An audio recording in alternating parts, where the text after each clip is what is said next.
సాయంకాలం మన ప్రశ్న వేసుకుందాం.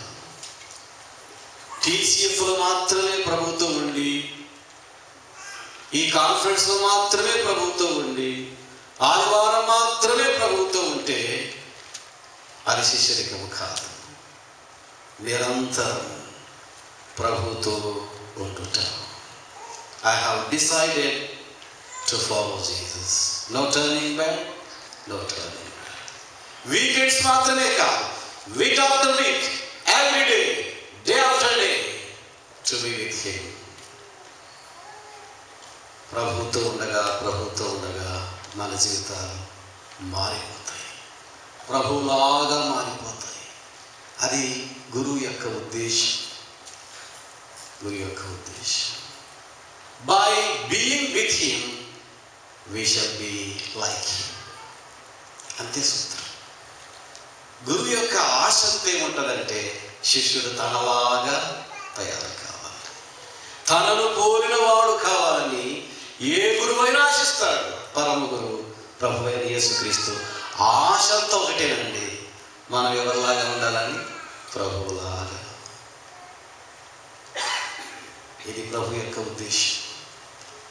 గ్రేట్ కమిషన్, డిసైపుల్షిప్ అనే కాంపోనెంట్ లో విశేషమైన ఫీచర్ ఏంటంటే టు బి లైక్ హిమ్.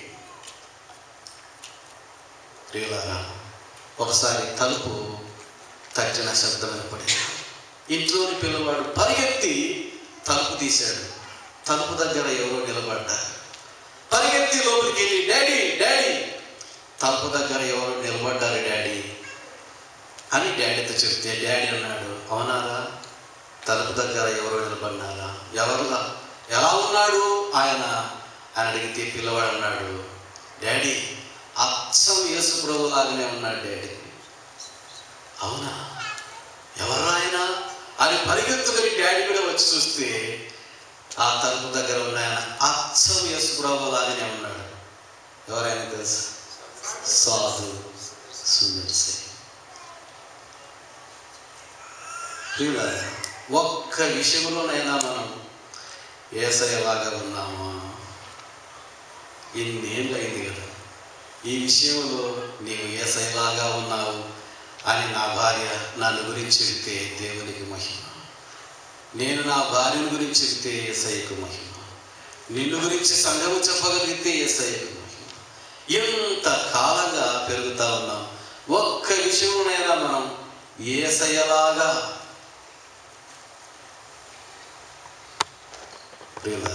ఆలోచిద్దాం. ప్రభు వలె ఉండటం, ప్రభుతో ఉంటుండగా ఆ సారూప్యత.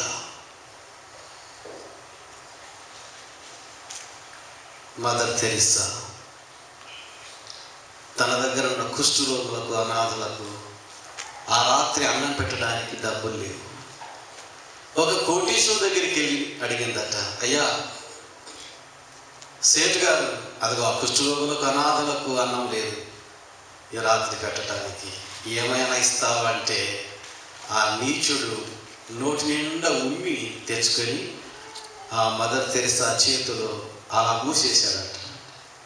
మూస్తే ఆమె అనిందట, సార్ థ్యాంక్ యూ, ఈ ఉమ్మి నాకు, మరి ఈ నిరుపేదలకు ఏమిస్తావో దయచేసి ఇవయ్యా అని రెండో చేయి చాపితే ఆ సేట్ అనుకున్నాడు, ఏంట్రా చేతిలో ఉమ్మి వేస్తే థ్యాంక్ యూ ఇది నాకు అంటున్నావు, మళ్ళీ రెండవ చేయి చాపి నిరుపేదలకు ఏమిస్తావు అని చేయి చాపేవే, ఎవరమ్మా నీవు? నేను తెరిస్తాను. చేతిలో ఉమ్మి వేస్తే థ్యాంక్ యూ అన్నావే, ఇది ఎక్కడ నేర్చుకున్నావు? అప్పుడు ఆమెదట, చేతిలో ఉమ్మి వేస్తే థ్యాంక్ యూ చెప్పేది ఎక్కడ నేర్చుకున్నానంటే, ముఖం మీద ఉమ్మి వేస్తే ఒక ఆయన థ్యాంక్ యూ చెప్పాడండి, ఆయన దగ్గర నేర్చుకున్నా. ఎవరండి ఆయన? ముఖం మీద ఉమ్మి వేస్తే థ్యాంక్ యూ చెప్పినవాడు, క్షమించుదేవా అని చెప్పినవాడు ఎవరయ్యా ఆయన? ఎవరన్నా ఆయన? ఆయన యేసుక్రీస్తు అని ఆ యేసుక్రీస్తు దగ్గర నేను నేర్చుకున్నాను సహనం చెబితే అప్పటికప్పుడే మదర్ తెరిసాకి 70 లక్షల విలువ చేసే ఒక బిల్డింగ్ని అనాథల కొరకై ఆయన రాసిచ్చారట. సహనము ద్వారా 7 నిమిషాలలో ఎన్ని లక్షలు సంపాదించుకుందండి? 70 లక్షలు. కోపము ద్వారా ఎన్ని పోగొట్టుకుంటున్నాము? సహనం ద్వారా ఎన్ని సంపాదించుకోగలము? ఆ తల్లి ఎక్కడ నేర్చుకుందట అండి? యేసయ్య శిలువ దగ్గర. స్నేహితులారా, యేసయ్య కోరింది ఏంటంటే తనతో ఉండున్నట్లుగా ఆయన నియమించాను. ఈ సాయంకాలం వేళ ఆలోచన చేద్దాం, ఆయనతో ఉండటానికి ఆలోచన. ప్రియులారా, మన యొక్క మెథడాలజీలో డిసైపుల్షిప్ మనం చూచాం. అందులో 3 సంగతులు ధ్యానం చేశాను. దాటి వెళ్ళిపోదాం మన అంశానికి. 4వది మీన్స్ ఆఫ్ మిషన్. ఈ మిషన్, ఈ గ్రేట్ కమిషన్ మనం సాధించడానికి వాట్ ఈస్ ద మీన్స్? దేవుడు మనకిచ్చిన వనరులు ఏంటి? ఒక మాట చూచి మనం ప్రార్థన చేద్దాం. చూడండి, మీన్స్ ఆఫ్ ది మిషన్. అపోస్తల కార్యములు 1వ అధ్యాయం. అపోస్తల కార్యములు 1వ అధ్యాయము 8వ వచనం. అయినను పరిశుద్ధాత్ముడు మీ మీదకి వచ్చినప్పుడు మీరు శక్తి నొందెదరు గనుక మీరు యెరూషలేములోను యూదయ సమరయ దేశములంతటను భూదిగంతముల వరకును నాకు సాక్షులై ఉందురు. What is the means? It's a big project before us to reach the homes, surroundings, neighborhood, other parts of the world with gospel. How to reach? What is the means? Only one means, that is the power of the Holy Spirit. ఈ సాయంకాలం వేళ గుర్తిద్దాం, భక్తులు దేవుని కొరకు గొప్ప గొప్ప కార్యాలు చేశారంటే దేని ద్వారా చేశారు చెప్పండి? పరిశుద్ధాత్మ శక్తి. ఆ శక్తి ఎంత శక్తివంతమైందో ఒక్క వచనాన్ని మీకు న్యాయాధిపతుల గ్రంథంలో చూపిస్తాను. చూడండి, అది చాలా జాగ్రత్తగా నోటీస్ చేయవలసినటువంటి వచనం. న్యాయాధిపతుల గ్రంథం దయచేసి గమనించండి, 14వ అధ్యాయం. Very marvellous words. పరిశుద్ధాత్మ శక్తి ఎంత పొటెన్షియలా, ఎంత శక్తివంతమైందా అని మనకు అర్థమవుతుంది. న్యాయాధిపతుల గ్రంథం 14వ అధ్యాయం 5వ వచనం, 6వ వచనం. శక్యమైతే అండర్లైన్ చేయండి, స్కెచ్ పెన్ ఉంటే అండర్లైన్ చేయండి, శక్యమైతే బై హార్ట్ కూడా చేయండి. ఏమిటా వచనం? 5వ వచనం. అప్పుడు సంసోను తన తల్లిదండ్రులతో కూడా తిమ్నాతులకు పోయి, తిమ్నాతు ద్రాక్ష తోటల వరకు వచ్చినప్పుడు కోదమ సింహము అతని ఎదుటికి బొబ్బరించుచూ వచ్చాను. ఇప్పుడు చదవండి 6వ వచనం. యెహోవా ఆత్మ అతనిని ప్రేరేపింపగా అతని చేతిలో ఏమీ లేకపోయినను ఒకడు మేకపిల్లను చీల్చినట్లు అతడు దానిని చీల్చాడు. దేనిని? ఏ సింహం?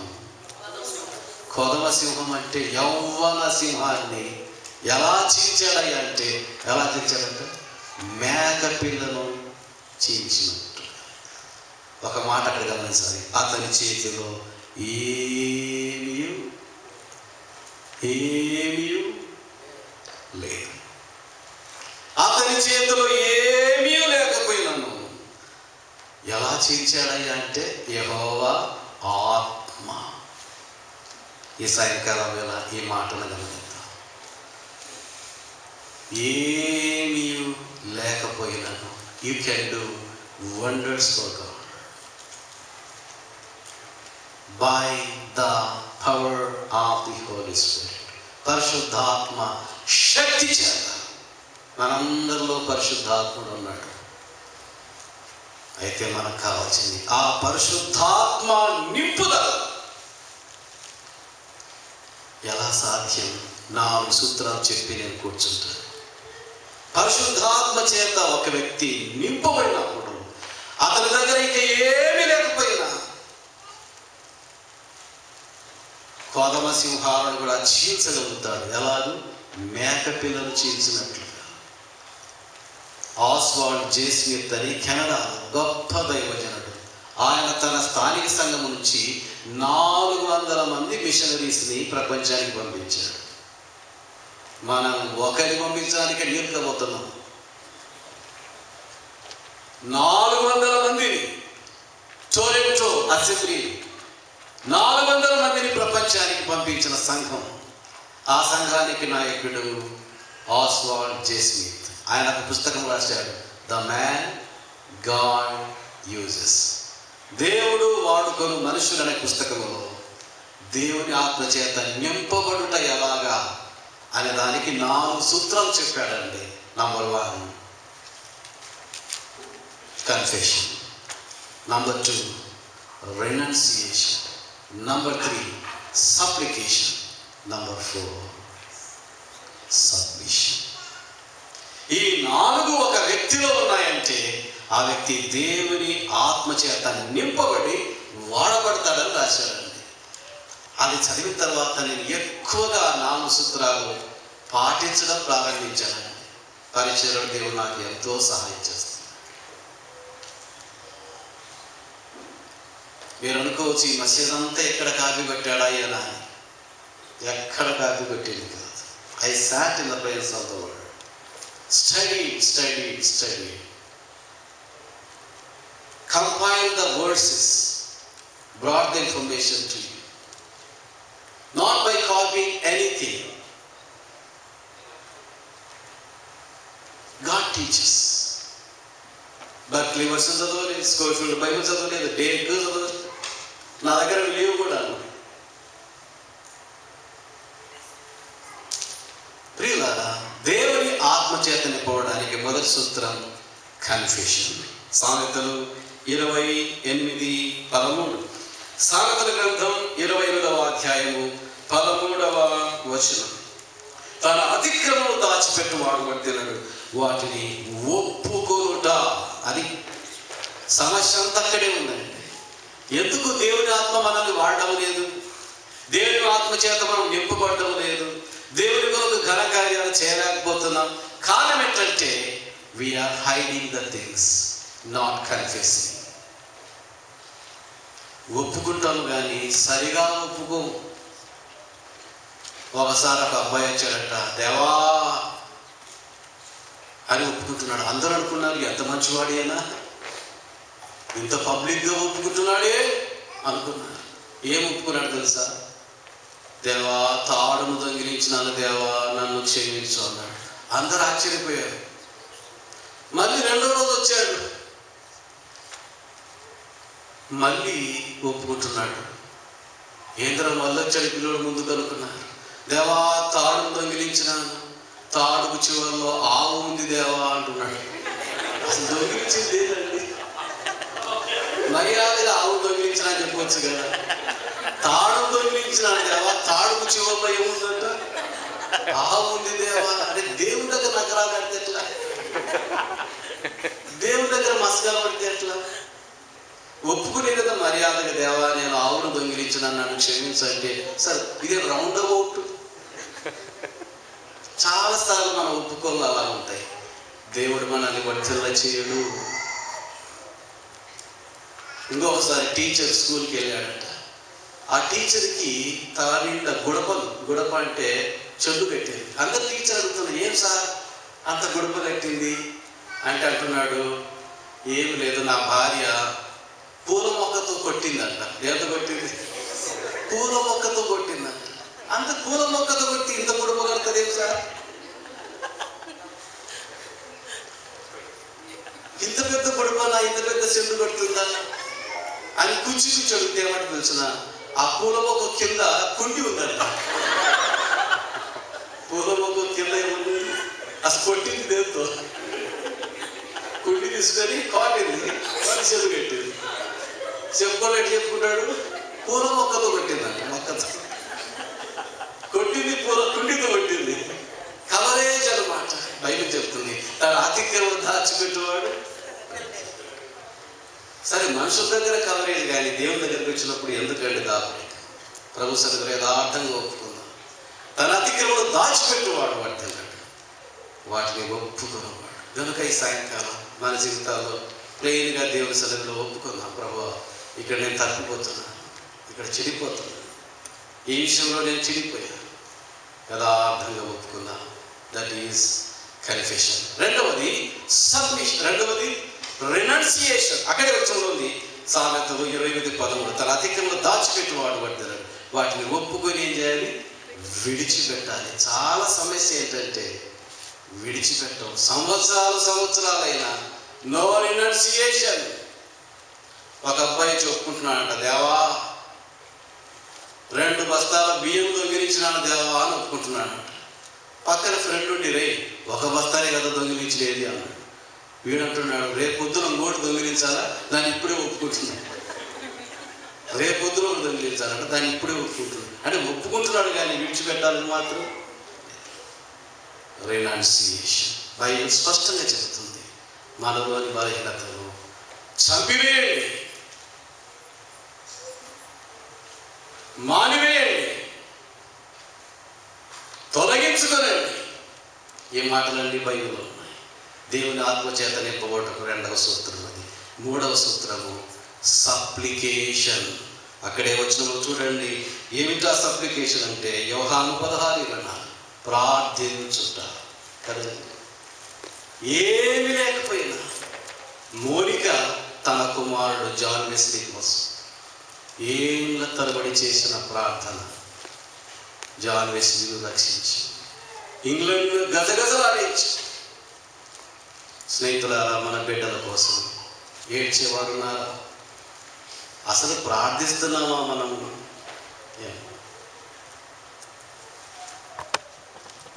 ఎజ్రా 9వ అధ్యాయంలో ఎజ్రా ఏడ్చాడు, దానియేలు 9వ అధ్యాయంలో దానియేలు ఏడ్చాడు, నెహెమ్యా గ్రంథం 9వ అధ్యాయంలో నెహెమ్యా ఏడ్చాడు, ఇర్మియా గ్రంథం 9వ అధ్యాయం 1వ వచనంలో ఇర్మియా ఏడ్చాడు.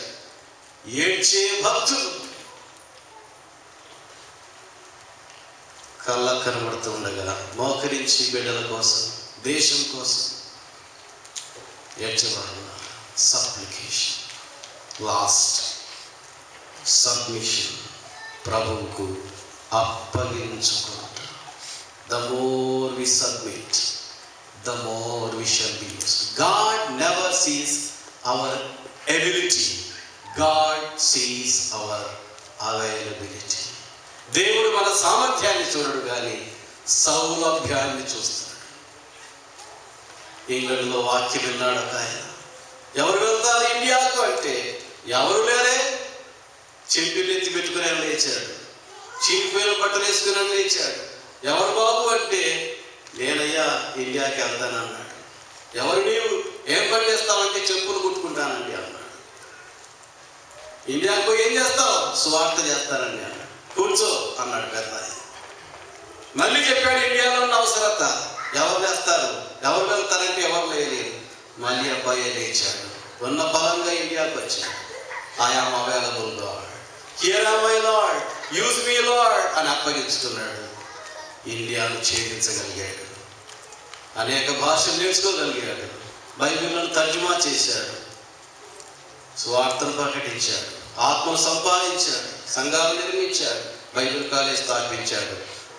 ఆంధ్రకి భారతదేశానికి ఎక్కడ లేని సేవ జరిగించి కన్ను మూసి వెళ్ళిపోయాడు. ఎవరయ్యా ఈ మహానుభావుడు అంటే ఇంజనీర్ కాదు, డాక్టర్ కాదు, క్యాపిటలిస్ట్ కాదు, మరెవరు కాదు, అందుబాటులో ఉన్న సేవకుడు. కళ్ళు వేయండి, ప్రార్థన చేద్దాం. స్నేహితుల సహోదరి, God needs your availability, not ability. ఇదిగో దేవా నేనున్నా, నన్ను కూడా వాడుకోండి. ఆయన వాడుకోవడానికి సంసిద్ధంగా ఉన్నాడు. Submission, obedience, implicit obedience, unconditional obedience. ప్రభువా హియర్ యామ్ ఐ, ఇదిగో నేనున్నా, నన్ను వాడుకో. విలియం కేరీ వాడుకున్నది, జాన్ వెస్లీని వాడుకున్నది, చార్లెస్ స్పెర్జన్ వాడుకున్నది, ఏషియాను వాడుకున్నది, అపోస్తలులను వాడుకున్న దేవుడు నన్ను కూడా వాడుకోవడానికి సిద్ధమే. కాబట్టి తండ్రి నీకు వందనాలు. Mode of the mission, magnitude of the mission, methodology of the mission, means of the mission నేర్చుకున్నాం. అలాగను జీవించి ధన్యులకు సహాయం చేయండి. తదుపరి శిక్షణను దర్శించమని ప్రభువైన యేసుక్రీస్తు వారి కృపగల నామములో స్తుతులు చెల్లించి ప్రార్థించి వేడుకొంచున్నాము తండ్రి. ఆమేన్. Thank you.